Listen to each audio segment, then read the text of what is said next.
Hi friends, ఎలా ఉన్నారు? బాగున్నారా? ఈరోజు రెసిపీ వచ్చేసి ముందుగా అందరికీ శ్రీకృష్ణ జన్మాష్టమి శుభాకాంక్షలు అండి. ఈరోజు కృష్ణునికి ఎంతో ఇష్టమైన అటుకుల పాయసం చేస్తున్నాను. అది ఎలా చేయాలో చూపిస్తాను, చూడండి. చాలా టేస్టీగా ఉంటుంది. ముందుగా బెల్లాన్ని కరిగించుకోవాలండి. బెల్లం 1 కప్పు, అటుకులు తీసుకున్నప్పుడు సగం కప్పు బెల్లం తీసుకున్నానండి. కొంచెం స్వీట్ ఎక్కువ తినేవాళ్ళు కొంచెం ఎక్కువ కూడా వేసుకోవచ్చు బెల్లం. ఇది బెల్లాన్ని 2 స్పూన్ల వాటర్ కూడా వేసాను. అది బాగా కరగాలి అండి. ఇది పక్కన పెట్టేసుకొని కరిగించుకుందాం. తర్వాత ఇంకొక ప్యాన్ పెట్టుకుందామండి.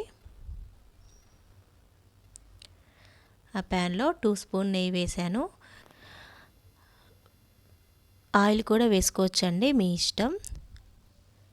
తర్వాత ఇది వేడయ్యాక కొంచెం వేడి కావాలి. తర్వాత 1 కప్పు అటుకులు వేసానండి. ఇది అటుకులను వేయించుకోవాలి కొంచెంసేపు, ఒక 5 మినిట్స్ అలాగే వేయించుకోవాలి.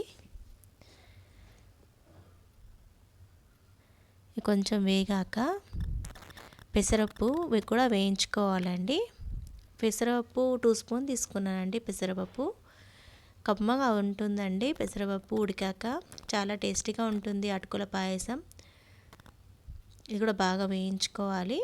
ఒక 10 మినిట్స్ అలాగే వేయించుకోవాలండి.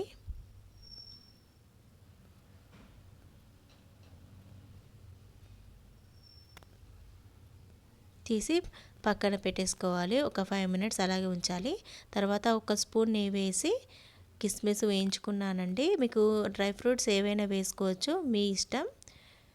తర్వాత ఇంకొంచెం నెయ్యి వేసి మళ్ళీ ఈ అటుకులను, పెసరపప్పు ఉంది కదండి, ఆ మిశ్రమాన్ని మళ్ళీ ఒకసారి వేసి వేయించుకుంటున్నాను.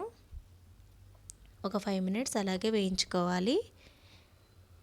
వేయించుకున్నాక మీకు పూర్తిగా పాలతోటి కూడా చేసుకోవచ్చు, కావాలనుకుంటే మొత్తం వాటర్తో కూడా వేసుకోవచ్చు అండి. నేను 1 గ్లాస్ పాలు తీసుకున్నాను, 2 గ్లాసుల వాటర్ తీసుకున్నాను. కావాలంటే మీరు 2 గ్లాసుల పాలు తీసుకోవచ్చు, 1 గ్లాస్ వాటర్ కూడా తీసుకోవచ్చు, మీ ఇష్టం అండి. టేస్ట్ కోసం ఏం తీసుకోవచ్చు, ఎలా అంటే అలా చేసుకోవచ్చు. బాగుంటుందండి, ఎలాగైనా బాగుంటుంది.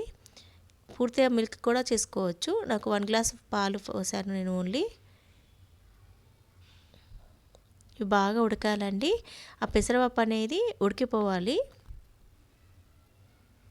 ఆ పక్కన బెల్లం రసం కూడా రెడీ అయింది కదా అండి.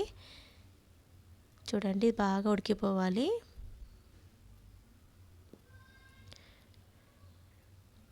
ఇది మధ్యలో కలుపుతూ ఉండాలి. పైన అట్టులాగా రాదండి, మంచిగా ఉంటుంది, నీట్గా స్ప్రెడ్ అవుతుంది. తర్వాత ఈ బెల్లం రసం ఉంది కదండి, దాన్ని వడగట్టుకొని దానిలో పోసుకొని పూర్తిగా కలిపేసుకోవాలండి. చిక్కపడేదాకా కలుపుకోవాలి. అంతే అండి, అటుకుల పాయసం రెడీ అయినట్టు. తర్వాత కిస్మిస్ కూడా వేసేసుకొని ఇలాచీ పౌడర్ కూడా వేసేసుకోవాలి. చాలా బాగుంది అండి, చాలా టేస్టీగా ఉంది. పాయసం రెడీ అండి. ఈ వీడియో కనుక నచ్చినట్టయితే లైక్ చేయండి.